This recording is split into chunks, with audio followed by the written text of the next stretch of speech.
Leo tunafikia hatua ya 3 katika ujinga ndani ya safari yake ambayo inaitwa kisaikolojia mimic. Mimic ni wakati ambao mtoto anaanza kuiga lugha pale nyumbani. Nakumbuka kuna mtoto wa ndugu yangu alikuwa anajifunza kuongea, alafu yeye anasema T. Anasema T. Ina maana amaanishi T, anasema TV. Anasema T. Sasa wakati wote anasema T, kwa sababu mimi ndio nimpanga jina, naitwa Eliana, ni wajina wangu kwa sababu ya wa kike. Sasa akisema T, nini inabidi mseme TV? Nini mkisema T anawacheka? Ina maana anaelewa kwamba nini mmekosea. Yeye anatamka vizuri. Kuna watoto wanasema anamaanisha maji. Wewe ukasema atacheka. Ina maana yeye anajua anasema maji. Lakini wewe unamsikia anasema anakosa uwezo wa kufanya link ya syllables ili sound kama ya kwako. Ndugu mtazamaji, tunavyokuwa tunaiga lugha tunaotumia sasa hivi ni lugha ambayo tumejifunza na tunatofautiana katika sekta hiyo. Ndipo hapo kunapokuwa na mgogoro mkubwa. Hata kabla tujafikia ujinga katika mahusiano, ujinga wenyewe unaanzia pale sekta ya lugha. Watu wengi katika dunia hawamaanishi vitu ambavyo wanaviongelea, na wengi wanaongelea vitu ambavyo hawavimaanishi. Kwa hiyo kuishi na mtu inabidi ujifunze kuelewa maana ya maneno kuliko maneno yanayotamkwa. Kuishi na mtu inabidi uelewe maana ya maneno kuliko maneno yanayotamkwa. Okay. Kwa sababu ni sekta nyingine ya ujinga. Ndio maana Kiswahili hata kikiandikwa vibaya wewe utasoma sawa, kwani una Kiswahili kichwani. Unaelewa hapa ameweka 5 lakini itakiwewe S. Akiandika 5 asa, wewe utasoma sasa. Hata akiandika 1 asa, wewe utajitahidi usome labda lasa. Lasa hakuna. Hiyo ni nini hapo? Ni tasa. Hapo itakuwa sasa tu. Una linki na maneno, unapata idea ambayo unayo kichwani. Kwa hiyo ndugu mtazamaji, tunavyolelewa na kukua, sekta ya kuiga ni sekta nyeti na hatari katika maisha yetu. Na kuna watu wengi wanaendelea na maisha namna hiyo hadi leo ya kuiga. Na kuna wengine wanahamasisha wengine kwamba ukiona mfano huo mwenzako amefanikiwa na wewe fuata. Wanaita role model bila kuelewa maana ya model ndani ya kuwa role. Anakuwa model kwako kwa role. Na role ni nini? Hapo nimechanganya. Kuna watu sana wanajua na role model wao, wengine hata wafahamiani kabisa. Sasa mimi role model wangu ni Tilijex. Fahamiani, labda sijui hiyo principal role model na model kwenye roles umeniacha. Kuna model ambao ni mfano. Role ni matendo. Anavyofanya, anavyowajibika. Wewe unamfanya yeye awe mfano wako katika uwajibikaji wake. Ila ujui principles za kwake. Ndugu mtazamaji, tuko tofauti 100%. Watu wote tulioko duniani kama tulivyo hapa sisi watatu tuko tofauti kabisa katika wito wetu na namna ya kuwajibika. Kila mmoja, hata sisimizi, yupo kwa sababu maalum. Wote tuko kwa sababu maalum. Hatujaje hapa ghafla. Sasa ukiwa na muiga mwenzako ni kosa kubwa sana kwani utafeli kuelewa siri zake. Ndicho kinachofanya mapito kwa mfano. Wote unaoona labda ni watakatifu, unakwenda kuona mlalamikia shida zako, unamwona yeye ndio anafaa, yeye hana dosari kwa sababu aliombea watu wanadondoka, aliombea watu miujiza inatendeka na kadhalika. Unakwenda kwako na nini, unachuka sana, unaona yeye ni extraterrestrial. Kwamba huyu hapa ni juu ya dunia, huyu mtu nabii mkubwa sana. Unakwenda unashuka kwake kwa sababu uko mbali naye. Kwa sababu uko mbali naye umjui. Ukisogeza karibu, ukiwa karibu na yeye sana utaona huyu anakata bonge la tonge anavyokula, kata bonge la tonge. Alafu mbona yeye pia anaongea sana, mbona amevaa namna hii. Kumbe kuna hali tofauti katika mtu. Kuna wakati mtu yuko baba, yuko mama, kuna wakati yuko mke, yuko mme, kuna wakati yuko dada, yuko kaka, kuna wakati yuko ofisini, kuna wakati yuko mfanyakazi. Inabidi role zote hizi zio tofauti. Sasa modality ya kumiga mtu, ukiona muiga mtu kwenye sekta fulani labda ya uwajibikaji peke yake. Anawajibikaje? Anavyowajibika kuna incentive ya kumfanya awajibike namna hiyo. Uwezo kaona.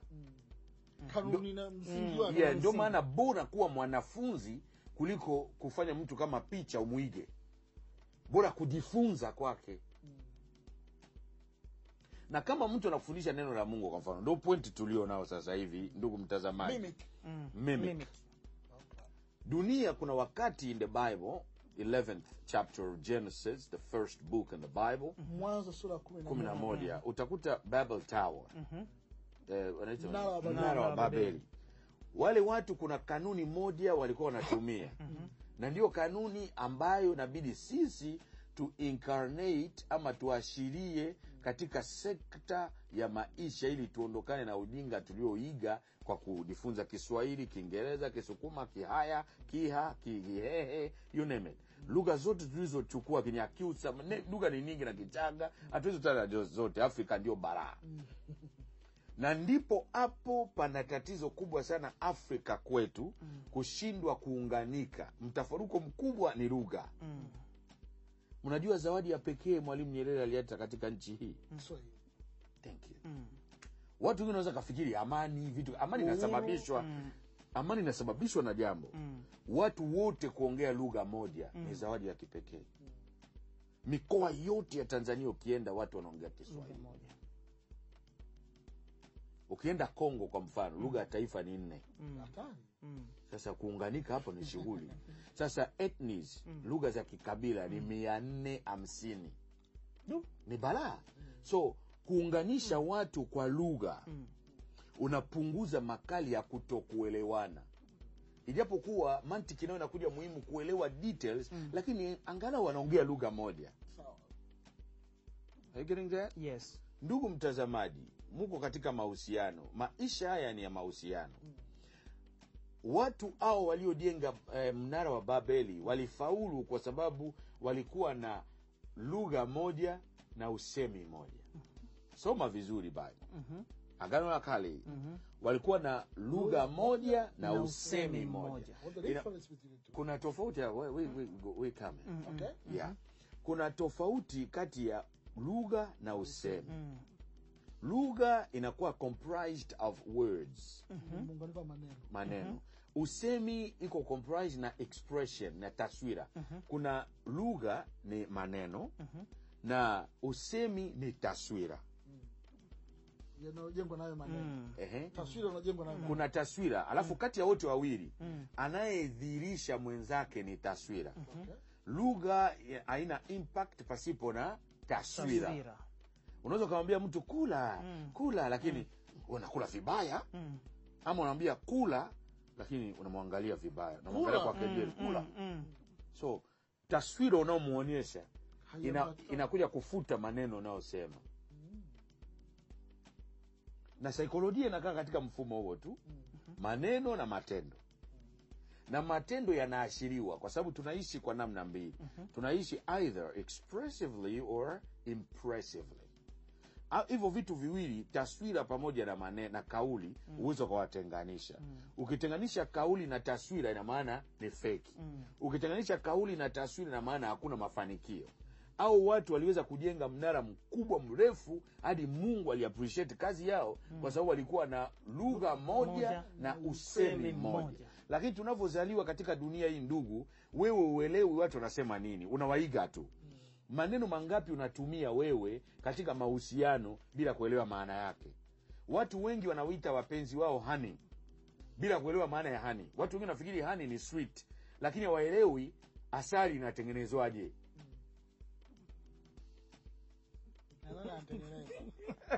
Nani anatengeneza asali? That's serious. It's a fact. Ndugu mtazamaji, ukimwita mtu honey, sio kwamba una asali ni sweet. Sio mtamu. Inabidi uelewe utamu huo unatengenezwaje. Anayetengeneza nani asali anaitwa jamaa fulani anaitwa nyuki. Asogelewi kimasiara. Pili, anaokota takataka marapurapu kwenye majalala, anakuja kutengeneza sehemu yeye ataweka nyuki. Ataweka nani asali. Sega yake anatengeneza hiyo. ni takataka, mnajua hiyo lakini anaokota chooni, anaokota kwenye. Ndugu mtazamaji, unayemuita sweetie, unayemuita honey, inabidi uelewe kabisa kwamba ametengenezwa na dosari za balaa ili awe sweet. Watu wote ambao wanaleta ladha ni wale ambao wamejaa kasoro, lakini kasoro Dokta, wanaotengenezwa vizuri, wanaoleta ladha, huyo hani. Ina maana kuna jalala, kuna kinyesi, kuna takataka, kuna kasoro, kuna dosari, lakini wale wahusika wanaelewa kabisa hapa mwisho wake tutajumulisha na ladha ya maua nini, itakuwa tamu.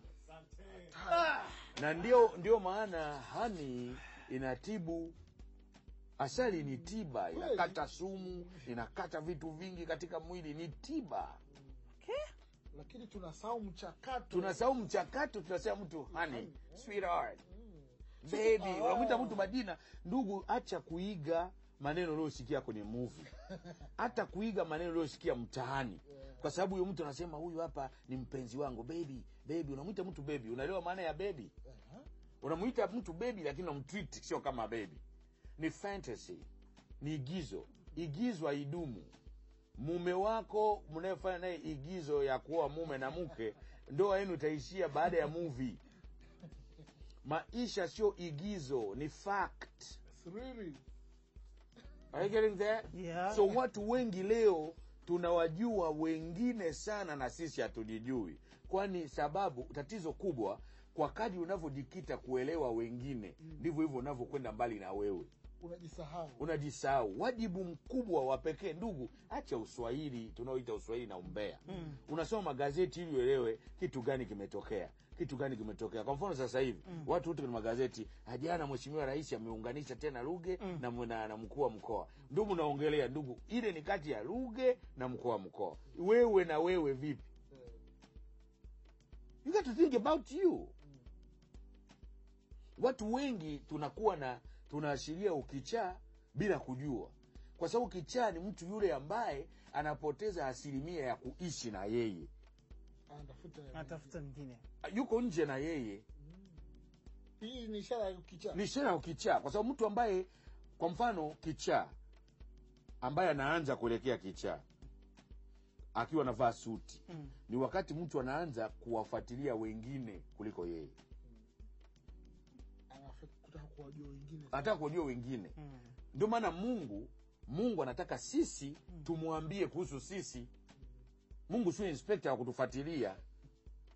Nielezeni shida zenu. Yeye anasema njooni kwangu ninyi tumsumbukao na wenye kulemewa na mizigo, nami nitawapumzisha.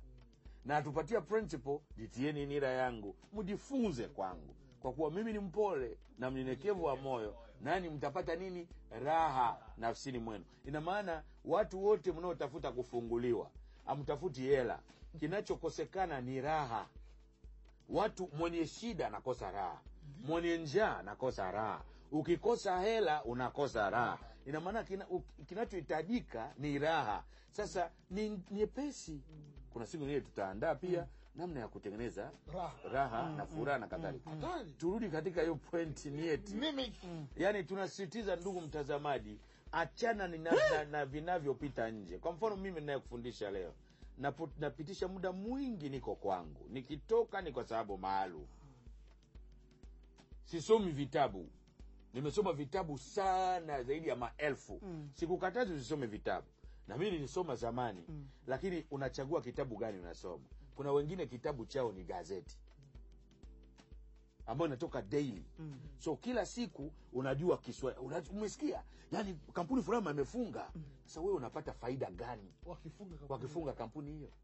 Huyo pale aliyefumaniwa, wewe unapata faida gani? Walipwa shilingi ngapi? Unayetangaza kwamba ndoa zao imekufa, wewe unapata faida gani? So think about you. Ulizaliwa last week, nadhani jana nilikuwa na Kinari sikapiga. Niliwaambia life is just a spark. Maisha ni nuru, kanuru fulani. Umekuja kuangaza katika ulimwengu wa giza. Kama unavyoona nuru, nyota zinavyokaa kule angani, zinakaa katika weusi ule. Yaani hiyo empty space ni nothing. Ni expression ya asili yetu. Yesu alivyozaliwa nyota ilikuwa mbinguni. Na mtu yeyote anayezaliwa hapa nyota anaipia. Watu wengi wajui. Paulo alisema kidogo wa Korinto wa kwanza 15:43 hadi 45 kwamba nyota inang'aa tofauti. Lakini leo kuna makanisa ukisema nyota, msoma nyota huyo. Sasa wale mamajusi waliokuja muabudu Yesu wa kwanza si wasoma nyota? Kwa nini msiwafute kwenye Biblia? Are you getting there? Yeah. Kila mmoja wetu kwanza nyota, mnaiona nyota na pembe ngapi? Inaoashiriwa kwenye hela, kwenye bendera, kwenye na pembe ngapi? 5. Pembe 5. Kuna kichwa, kuna mikono na miguu. Ni mtu.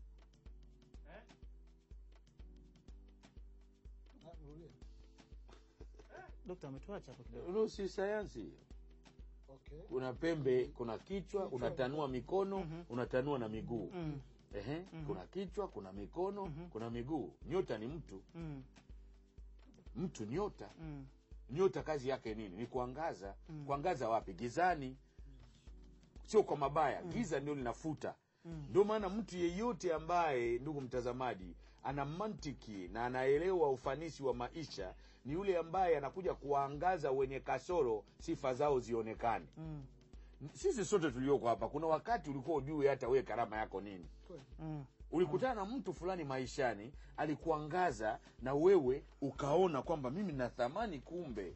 Lakini kuna wale wengine wanakuja analeta giza nene ili wengine wasionekane, ni wale wanaoleta kashfa. Okay. Wanaoona mabaya tu ndani ya mema. Chochote unachokifanya anaona mabaya, anatafuta ubaya tu. Na hali hiyo iko sana kwetu Afrika. Ndio maana bara letu liko nyuma. Hatuna lugha moja, hatuna usemi moja. Tufikie moja kwa moja tutoe suluhu. Sawa.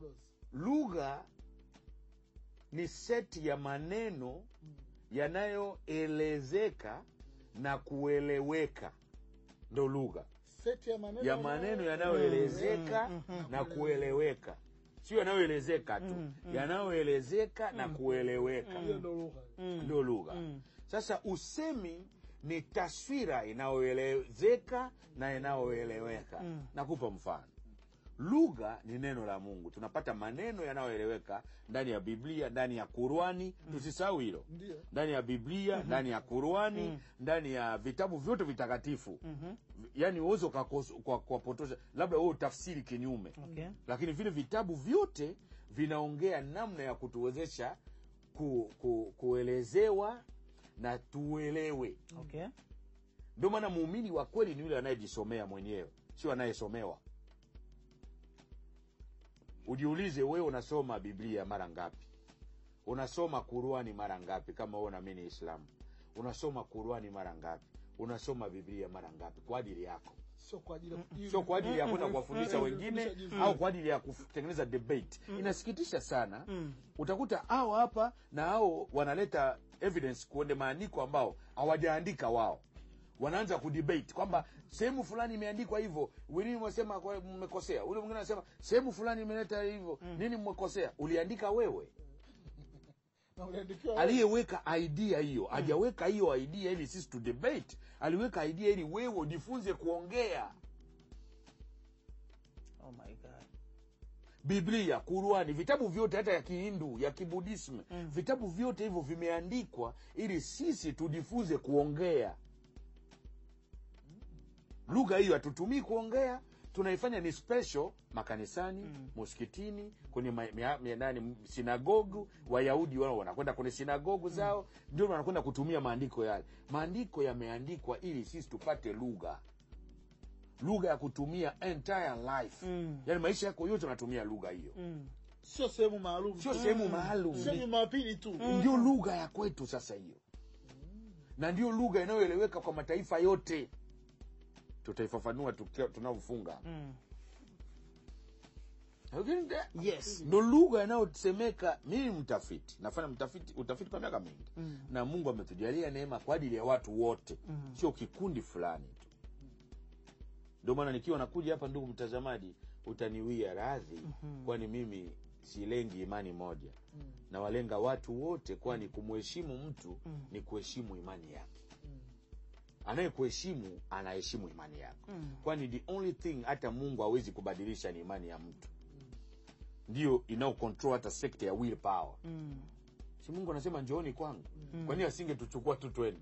Ana uwezo huo. Hata kwa nguvu. Kwa nguvu, lakini anambia njooni. Mungu alituumba na uwezo wa kuamua wenyewe. Yani willpower. Kwa sababu imani, let me tell you something.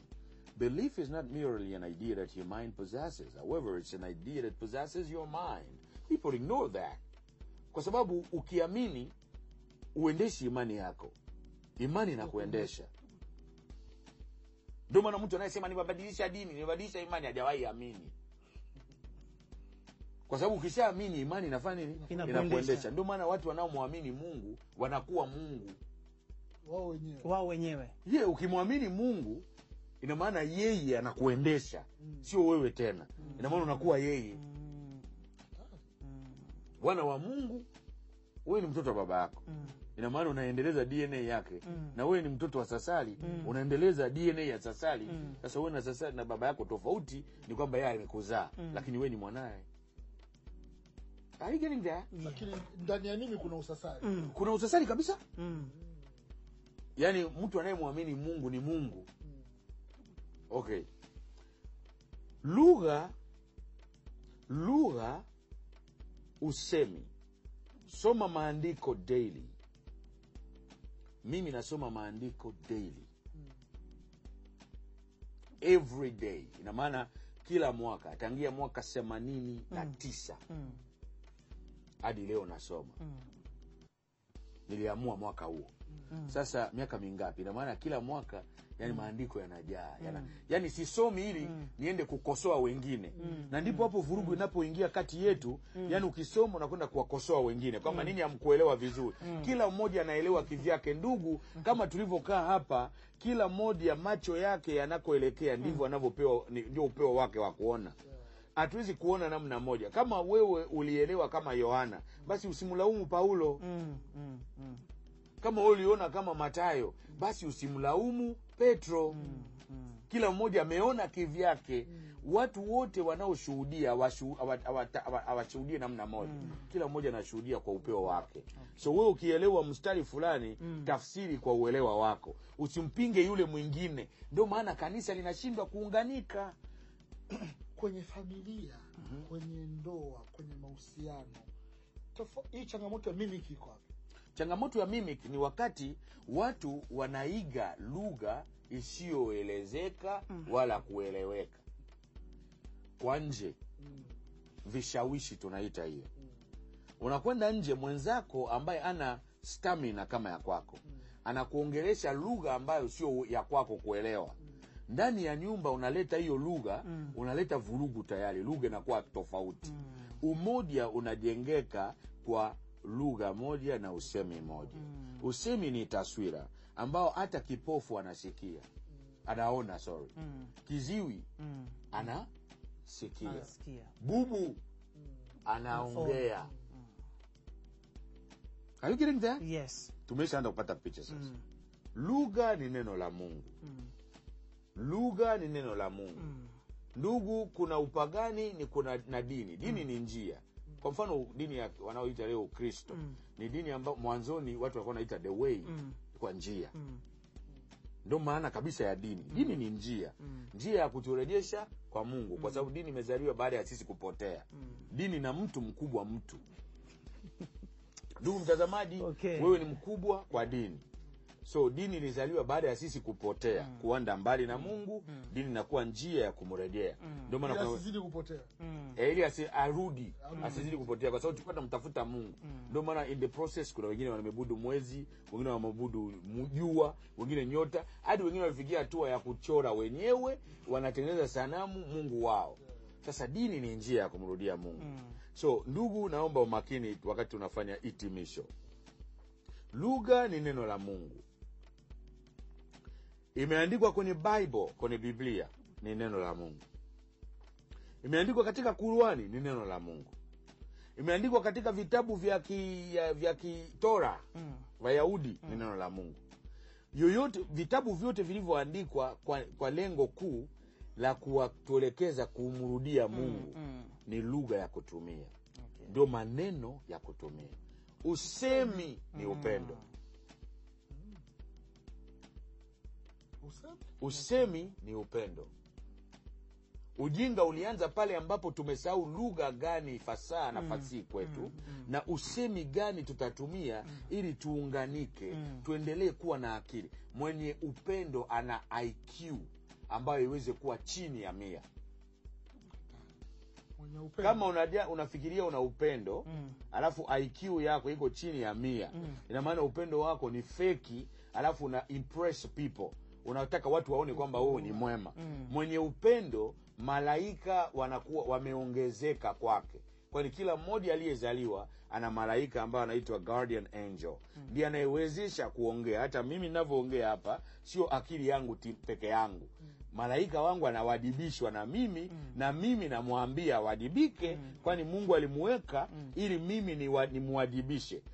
Wengi tunazaliwa hadi tunakufa, malaika wako hajawahi tumika, hajawahi tumiwa, kwani uamini kwamba yupo. Unakumbuka wanaosoma Biblia, kuna siku Petro alifungwa, alafu akatolewa gerezani. Watu walikuwa nasali pale kwa Roda, unakumbuka? Wanasali, sasa katoto kasichana kaenda kamuona Petro, wanamuombea Petro afunguliwe, akamuona Petro nje. Akamwambia, Petro yupo hapa. Wanakamwambia labda malaika wake.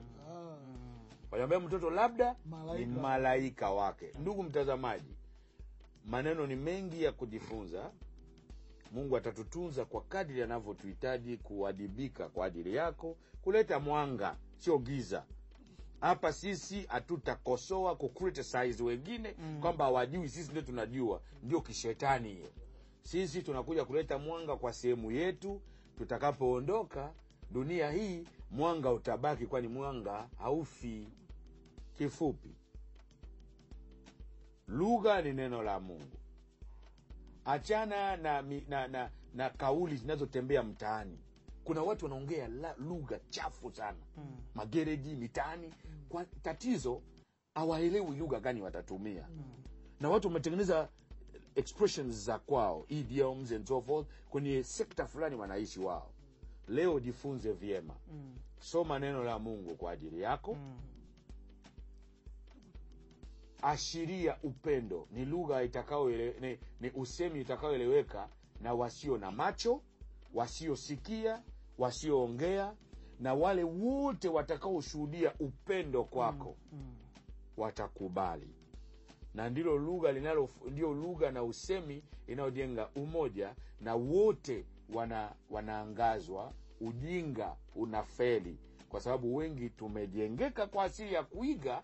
Tunatumia maneno tulioiga, tunakuwa na lafudhi tulioiga. Ndio maana utakuta lafudhi pia tofauti. Wazalamu wanaongea tofauti. Watu wa Tanga wanaongea tofauti na watu wa Bukoba. Na watu Waha wanaongea. Ukisikia tena sasa huyu atakuwa Kigoma huyo. Unaona tofauti hiyo, ukisikia huyu hapa Moshi. Tofauti hiyo ni pale tulipoiga, ni accent hiyo.